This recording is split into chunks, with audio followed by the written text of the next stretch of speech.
365 రోజుల్లో ప్రతిరోజు నిత్య కళ్యాణము, పచ్చతోరణము, 125 ప్రత్యేక ఉత్సవాలు యాదాద్రి దేవస్థానంలో జరుగుతుంది. అదే ఈ దేవాలయం యొక్క ప్రత్యేకత. 12 మంది ఆళ్వార్ల యొక్క తిరునక్షత్రాలు, తర్వాత శ్రీకృష్ణుని యొక్క తిరునక్షత్రం, మహాలక్ష్మి అమ్మవారి తిరునక్షత్రం, విశ్వక్సేనుల యొక్క తిరునక్షత్రము, ఇలా తిరునక్షత్ర మహోత్సవాలు, తర్వాత అధ్యయనోత్సవాలు, ఆ తర్వాత బ్రహ్మోత్సవాలు, పవిత్రోత్సవాలు, ఇలాగా చాలా ఉత్సవాలు జరుగుతూ ఉంటుంటాయి. ప్రతి 5 సంవత్సరాలకు ఒకసారి ఒక మహాయాగాన్ని చేయడం కూడా పరిపాటిగా జరుగుతుంది.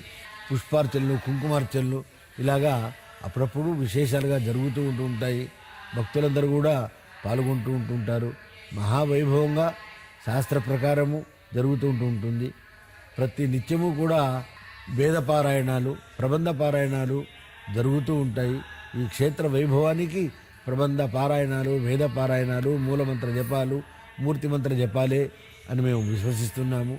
అదే ప్రజల్ని ఆ శక్తి ద్వారానే ప్రజలు అడిగిన తక్షణమే వరం ఇచ్చేటువంటి మూర్తిగా యాదాద్రి లక్ష్మీనరసింహస్వామి వారికి ప్రపంచ దేశాల్లో ఒక అపూర్వమైనటువంటి పేరు ఉంది. దర్శనం క్షణం, వరం మరుక్షణం యాదాద్రి లక్ష్మీనరసింహస్వామి వారిది.